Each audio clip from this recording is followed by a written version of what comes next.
Le vin est l'une des boissons favorites des Québécois.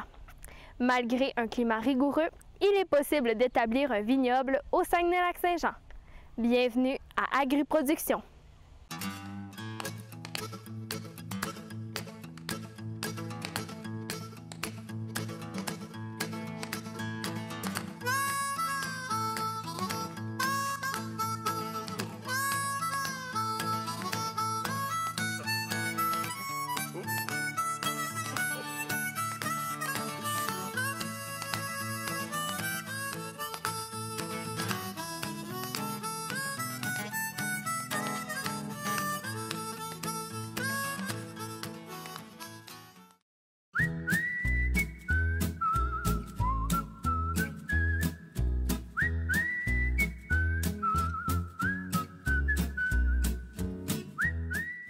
Le vignoble Lac-Saint-Jean est le vignoble le plus au nord du Québec. Son propriétaire, Jonathan Villeneuve, exerce cette passion comme son deuxième métier. Eh bien, moi, mon travail principal, ma carrière est dans l'enseignement. Et pendant l'été, pendant mes vacances, j'avais envie d'avoir quelque chose pour exprimer ma fibre entrepreneuriale. Ici au Lac-Saint-Jean, on est très fort dans le désir de travailler à l'extérieur et démarrer quelque chose. Et puis j'ai acheté un terrain, puis j'ai planté quelques vignes en 2010. Et en 2011, quand j'ai vu que ça poussait très bien, j'ai décidé d'en rajouter. Et j'ai tout de suite vu le potentiel parce que, c'était comme mon dada d'été. C'est devenu ensuite un hobby qui coûte cher. Et puis maintenant, c'est devenu une entreprise. Mais la décision au départ, c'était de mettre en valeur un terrain laissé à l'abandon, qui était laissé à l'abandon plusieurs années dans mon voisinage, et puis d'en faire quelque chose. Et puis de fil en aiguille, le projet a pris naissance par lui-même, je dirais. L'entreprise a commencé avec une petite partie de terre et s'est développée pour pouvoir accueillir 3000 vignes. Il s'agit de plusieurs petits terrains qui ont été placés ensemble au fil des années à mesure qu'on a acheté. Pour vous donner une idée, présentement, pour avoir 3000 vignes, vous avez besoin d'un terrain de 600 pieds par 200 pieds. Ça peut donner une idée de calcul. 600 pieds par 200 pieds, ça va vous donner 3000 vignes. Et en plus de ça, vous avez besoin d'endroits, un garage pour l'équipement et puis ainsi de suite. Mais ça donne en gros. Ah, ici, j'en ai combien? Combien de vignes? Oui. Combien de vignes? Présentement, nous sommes à 3000 vignes. Nous en avons rajouté 500 de muscadet cette année. Et pour une petite opération, rajouter 500 vignes par année, c'est un chiffre raisonnable parce qu'il faut s'occuper des vignes qui vieillissent, des vignes des années précédentes et des nouvelles vignes, bien sûr. Donc, par les années passées, il y a été un an où nous avons ajouté plus que 1000 vignes et c'était trop pour notre petite opération. Donc, 500 vignes par année, c'est raisonnable. Il faut quelques années d'attente avant de pouvoir vinifier le raisin. Une vigne commence à faire un raisin intéressant pour le vin à partir de la 5e, 6e année, suivant l'année de plantation. Et l'âge maximal d'une vigne peut aller peut-être, j'ai lu quelque part 25 ans. Mais il va falloir revenir dans 25 ans et me poser la même question. Oui, c'est peut-être une vingtaine d'années, 20-25 ans. Présentement, le standard en Amérique, c'est qu'un plant de vigne à rendement maximal va donner l'équivalent d'une bouteille de vin une fois que la production est terminée. Présentement, après 5 ans de travail, on est rendu à environ 4 plants par litre de jus. La vraie réponse qui est utile pour nous, parce qu'on ne produit pas un raisin de table, on produit un raisin pour faire le vin, c'est le litrage de vin par plant. Et présentement, ça donne grosso modo 4 plants par litre de vin. Des variétés de raisins, il en existe plusieurs. Bien, il faut savoir qu'au départ, il y a deux sortes de vignes. Il y a la vigne qu'on cultive pour le raisin de table et il y a la vigne qu'on cultive pour faire le vin. Nous avons une seule variété de raisin de table pour simplement le plaisir de l'avoir. Présentement, dans le vignoble, on retrouve 53 variétés de vignes et en 8 couleurs différentes. Il y a quelques variétés sans pépins. On a essayé, l'idée au départ, c'était, la première étape de l'entreprise, c'était d'essayer tous les types de vignes. Donc, on s'est mis en contact avec des producteurs dans le sud du Québec. Par exemple, le domaine Bellechasse, à Saint-Charles-de-Bellechasse. Et puis, on leur a demandé, envoyez-nous un échantillonnage de toutes les sortes que vous avez. On les a plantées ici, on les a essayées, et puis finalement, ça nous oriente davantage sur qu'est-ce qu'on va rajouter dans les années futures. Mais présentement, c'est ça. Il y a environ 53-54 variétés. Ouais, le raisin de table va être plus sucré. C'est un raisin qu'on appelle un type de Labrusca. Lorsqu'on consomme un produit où c'est écrit à saveur de raisin, par exemple la gomme à mâcher, les médicaments, ça va être fait avec des vignes de type Labrusca. Alors que pour le vin, il y a Vitifera et Vinifera, deux autres familles pour le vin.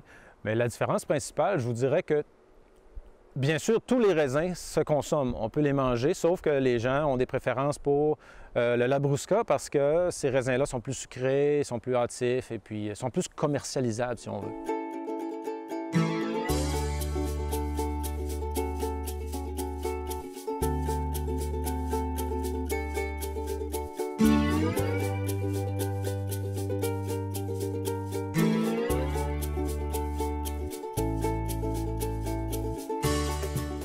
Les raisins sans pépins existent et sont destinés à un marché unique.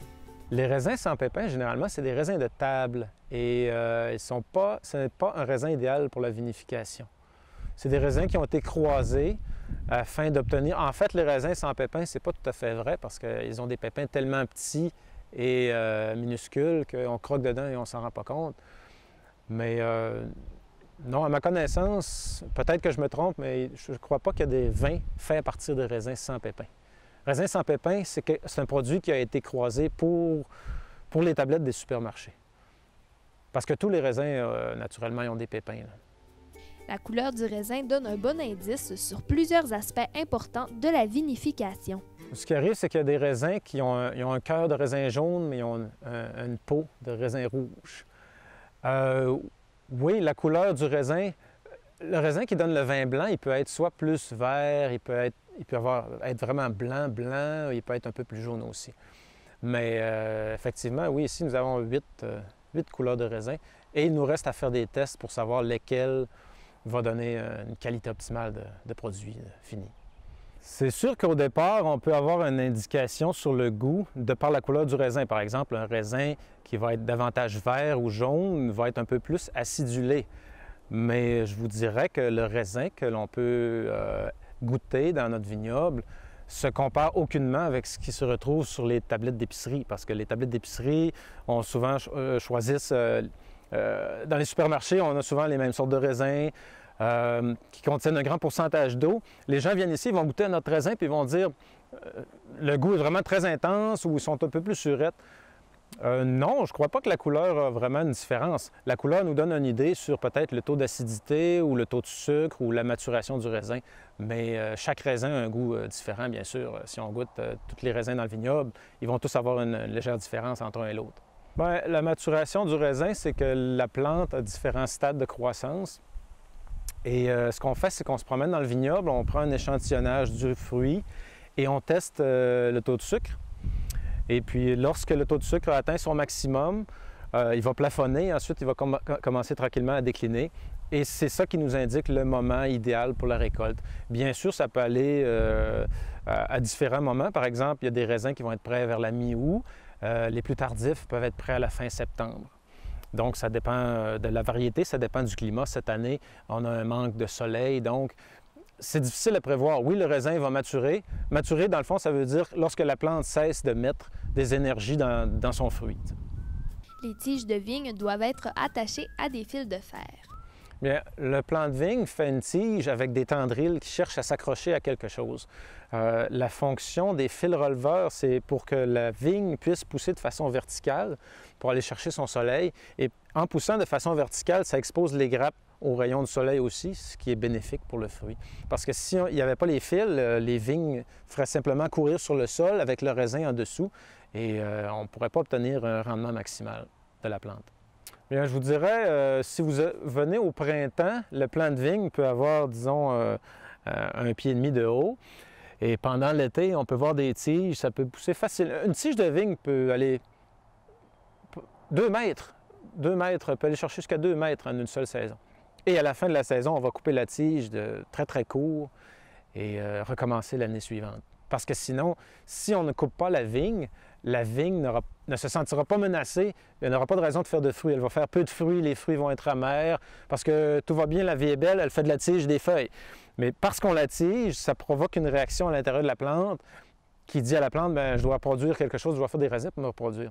Et c'est pour ça qu'on les taille, parce qu'on pourrait tout simplement ne pas les tailler. Elles donneraient quelques raisins année après année, mais ce serait impossible de gérer la plante.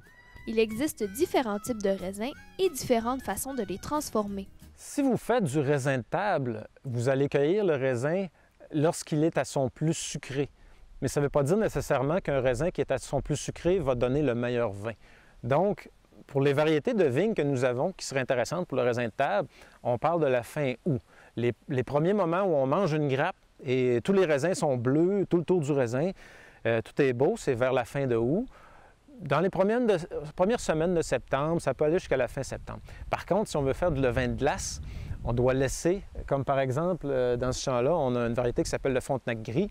Il y a une partie du champ que le raisin va rester sur la vigne jusqu'à décembre, jusqu'à la fin décembre, pour le cueillir à une certaine température parce que le raisin doit geler sur la vigne.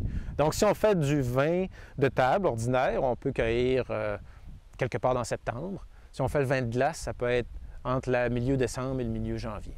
Le principe, c'est que le vin de glace, en fait, le vin de table se récolte en septembre, on récolte le raisin, on le transforme tout de suite. Le vin de paille, on récolte le raisin en septembre, on le met sur des lits de paille qui vont l'aider à le sécher, que ça va faire comme un raisin sec. Et ce raisin-là, on le presse, puis on fait du vin. Donc, on commence à faire le vin peut-être vers octobre. Le vin de glace, le raisin reste sur la vigne jusqu'à ce qu'il fasse moins 7 degrés Celsius. Donc, il faut attendre qu'il fasse moins 7. Et d'ici là, septembre, octobre, novembre, le raisin se dessèche et perd son eau et garde seulement ses sucres. Alors, lorsqu'on arrive, qu'on ramasse le raisin de glace, il est ratatiné, mais on le presse, il n'y a seulement que le sucre pur du raisin, le jus pur du raisin qui sort. Et cette année, nous avons l'intention de laisser une certaine quantité de raisin sur la vigne pour faire des tests de vin de glace quelque part là, en janvier. Après la pause, la gestion d'un vignoble.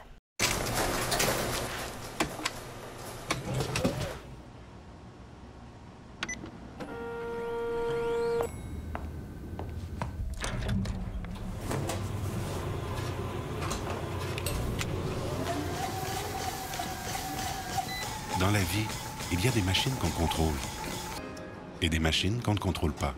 Rien ne peut augmenter les chances de gagner. C'est toujours le hasard qui décide. Visitez le jeu-doit-rester-un-jeu.com.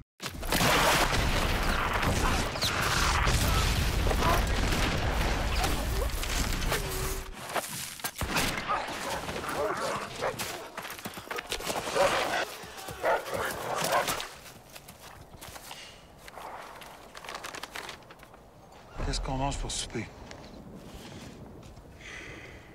Ne risquez pas votre vie pour un message banal.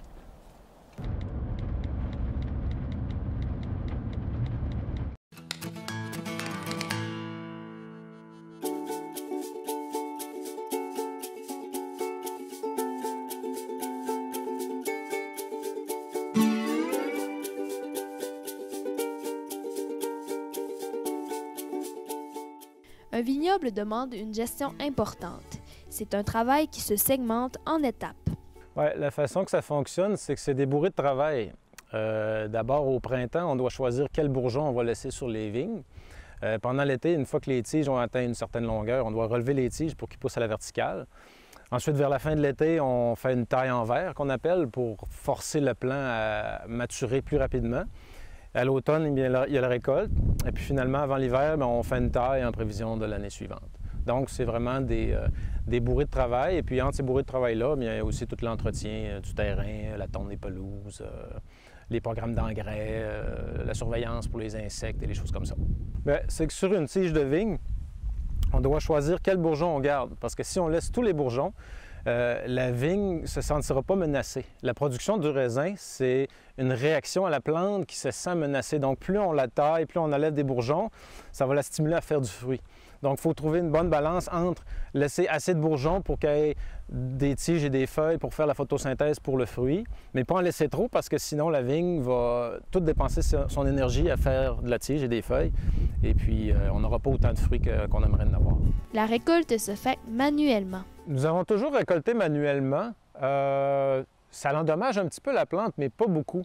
Il y a des gens qui utilisent des ciseaux, il y a des gens simplement qui utilisent des gants et puis une paire de ciseaux ordinaires qu'on achète dans une librairie serait suffisante pour... C'est pas nécessaire d'avoir un outil de jardin très, très puissant là, pour ramasser les vignes. On le récolte manuellement, on le met dans des seaux, et après ça, on le transforme de la façon qu'on veut. L'année dernière, c'est l'équipe de Lorée-des-Bois, à Notre-Dame-de-Lorette, qui sont venus pour la récolte, parce qu'eux, ils avaient l'équipement de transformation. Et pour eux, c'était une bonne opportunité de faire des tests avec du raisin. Et pour nous, c'était moins choquant que de laisser tout simplement le raisin parce que nous n'étions pas encore prêts. Nous sommes en train de construire le chai pour la transformation, la dégustation.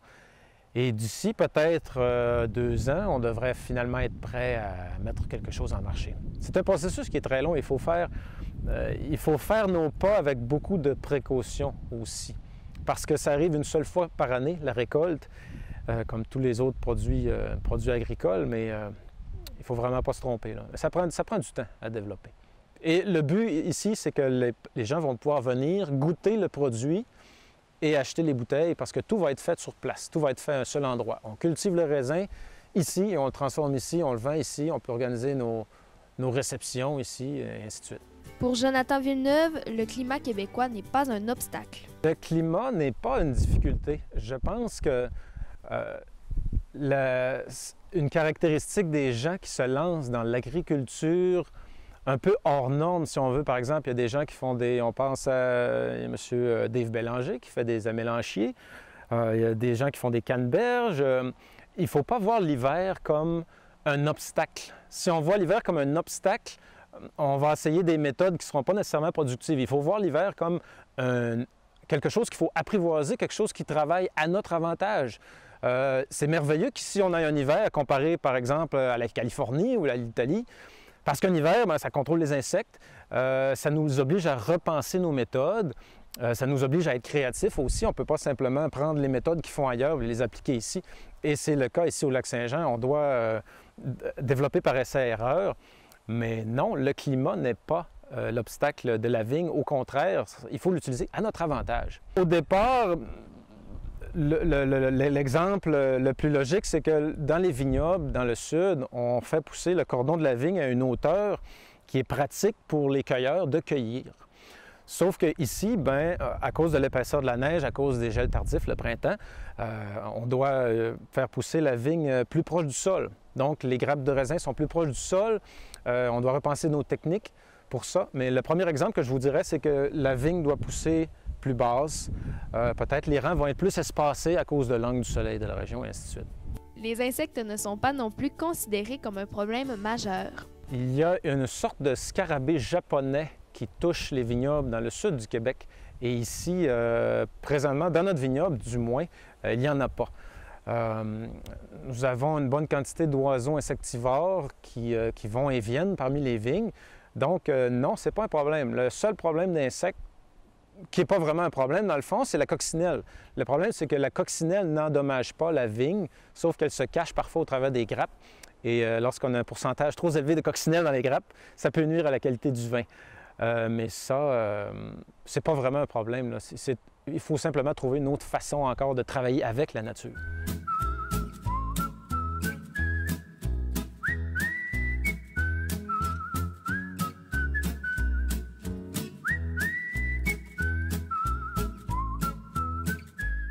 L'entreprise n'a pas la certification biologique, même si elle pratique ce mode de production. Nous, ici, on n'a pas la certification biologique, mais on est biologique de facto.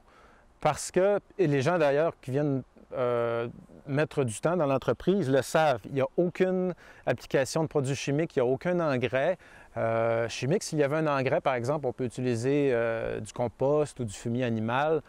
Mais non, ici, c'est une culture qui est de fait biologique, même s'il n'y a pas les certifications. Non, ça n'ajoute pas un surplus de travail parce que justement, il faut travailler avec la nature. Si on voudrait avoir seulement qu'une belle pelouse entre les rangées de vignes, par exemple, on aurait besoin d'utiliser des produits chimiques. Sauf qu'en travaillant proche de la nature, en laissant la nature faire, en lui donnant une certaine marge de manœuvre, on a une plus grande variété d'insectes, on a une plus grande variété de plantes. Je préfère avoir quelques insectes et des oiseaux que mettre du poison et pas avoir d'insectes du tout. Le vignoble Lac-Saint-Jean n'effectue pas encore sa propre transformation. Bien, la formule, désormais, la formule présentement, c'est que les gens qui cultivent le raisin font que cultiver le raisin et vont le vendre à des gens qui vont le transformer, qui vont avoir un chai et transformer le raisin en vin, et les entreprises ne se mélangent pas. Sauf bien sûr s'ils ont le moyen financier de posséder la ferme qui fait le raisin. Maintenant, en Amérique, les gens ils vont séparer les deux. Les ressources qu'il faut, si on veut le faire simplement comme gentleman farmer, bien sûr, ça ne prend pas énormément grand. Pour rentabiliser un vignoble, que ce soit rentable, en vivre, il faut, disons, un minimum peut-être 10 000 plants de vignes, 10 000, 15 000. Et si on regarde l'espacement optimal d'une plante à l'autre, l'espacement dérangé, ça impose une certaine grandeur de terrain. Je vous dirais, quelqu'un qui aurait peut-être un demi-lot, l'équivalent d'un demi-lot de forêt, qui voudrait le transformer en vignoble, oui, ce serait possible de faire quelque chose, à condition de rentabiliser le projet de d'autres façons aussi. Parce que si on fait seulement que du vin, ça ne générera pas un revenu assez pour en faire une business intéressante. On peut louer le site, par exemple, des gens qui veulent faire une réception. Ils viennent et disent, nous, on voudrait faire un souper dans un vignoble ou des photos de mariage ou des choses comme ça. Il faut trouver un moyen de rentabiliser l'entreprise avec tous les atouts qu'elle possède et pas seulement le raisin. L'année passée, nous avons fait une petite tentative de mise en marché du raisin de table. Ça n'a pas été fructueux. Il faut essayer des choses et puis il faut essayer de voir de quelle autre façon aussi on peut rentabiliser l'entreprise. Les gens qui viennent faire des visites, les gens qui viennent faire des pique-niques, on a des marcheurs qui viennent, on a des photographes qui viennent, qui aiment faire de la photo. Donc, le secret pour les petites entreprises comme nous, c'est d'aller chercher de toutes les façons possibles qu'est-ce qu'on peut offrir? Pas seulement que le produit, il y a le site, il y a l'ambiance, il y a l'endroit, il y a le calme, la forêt, et ainsi de suite. Le propriétaire envisage toutefois une possible transformation de ses raisins. Nos études de marché nous montrent que 2 tiers de vin rouge, 1 tiers de vin blanc, c'est un objectif raisonnable pour le départ. L'équipement est semblable pour faire le vin rouge, le vin blanc, donc c'est pas une question d'acheter un équipement spécial. Sauf que d'abord, bien sûr, on va faire un vin rouge de table au début. Et ensuite, peut-être que nous allons essayer de diverger vers d'autres produits, peut-être un Porto, peut-être justement le vin de glace, le vin de paille, les choses comme ça. Mais commencer avec le vin rouge, c'est notre premier objectif est de faire un vin rouge. Eh bien, lorsqu'on a récolté le raisin, il faut passer dans une égrappeuse qui va séparer le fruit de la tige. Et à partir de là, on peut le fermenter avec les peaux ou on peut le presser et fermenter seulement le jus. Ça dépend de qu'est-ce qu'on veut obtenir comme résultat. Par exemple, on a un raisin ici, le Frontenac gris. Si on le fermente avec les peaux, on obtient un vin rouge. Et si on fermente seulement avec le jus, on obtient un vin blanc doré. Donc, ça prend des cuves. Ça prend un mini laboratoire aussi. Il faut avoir des installations pour vérifier le taux d'acidité. Et puis, et bien sûr, il faut avoir de l'équipement qui est conforme aux normes de salubrité. On ne peut pas utiliser les mêmes équipements. Par exemple, une presse en bois, ce ne serait pas permis. Il faut que ce soit en stainless, il faut que ce soit extrêmement... des conditions sanitaires très rigoureuses que nous avons au Québec, qui est d'ailleurs un obstacle. L'obstacle principal, c'est pas de faire le raisin, c'est de satisfaire les 1001 règlements que nous avons entre nous et la première bouteille. Le vignoble Lac-Saint-Jean devrait être prêt à accueillir des visiteurs pour dégustation d'ici 2 ans. Toutefois, il est possible d'aller profiter du calme du vignoble sur réservation. C'était tout pour l'émission d'aujourd'hui. On se retrouve la semaine prochaine pour un tout nouvel épisode d'Agriproduction.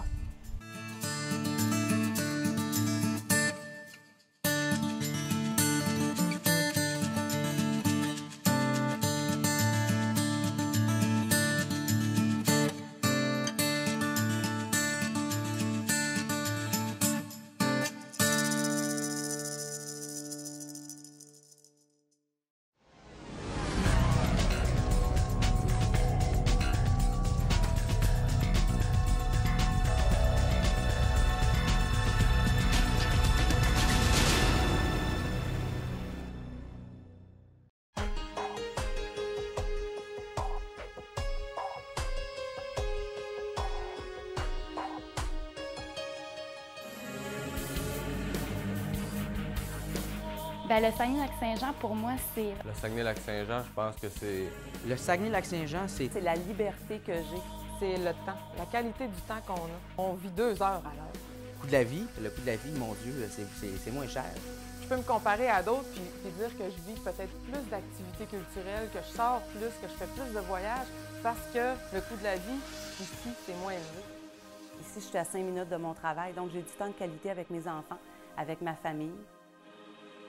J'avais un grand besoin d'espace, plein air, tout ça. Fait que du côté autant du Lac-Saint-Jean que du fjord, on a les 2 meilleurs mondes. Là. On en a vraiment pour tous les goûts. Là.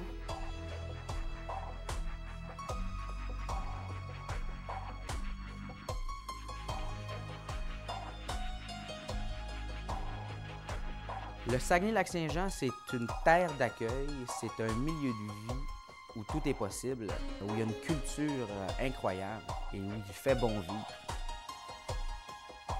Ce que je trouve exceptionnel, c'est la fierté des Bleuets d'être Bleuets. Ici, le rythme de vie est différent. Tu vas arriver ici, tu vas comme tomber relax. Tu vas respirer. Je pense que c'est ça qui est le plus beau. C'est la convivialité des gens. De plus beau, je dirais l'accueil des gens d'ici, la chaleur. Ce que je trouve exceptionnel, c'est pas seulement la qualité de vie en tant qu'environnement, mais c'est la qualité de vie en tant que proximité au niveau des gens, je pense. Pour élever une famille, c'est mieux ici que sur Sainte-Catherine. Je pense que le meilleur argument qu'on peut servir à quelqu'un qui voudrait peut-être s'établir ici, c'est viens ici, viens l'essayer.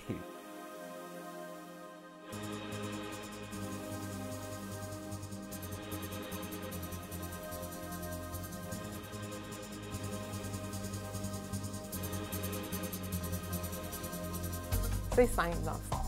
Je pense que la région du Saguenay-Lac-Saint-Jean, c'est simple d'y vivre. Ouais, le Saguenay-Lac-Saint-Jean, c'est la simplicité que j'aime. Saguenay-Lac-Saint-Jean. Ouais. Je pense que c'est ça.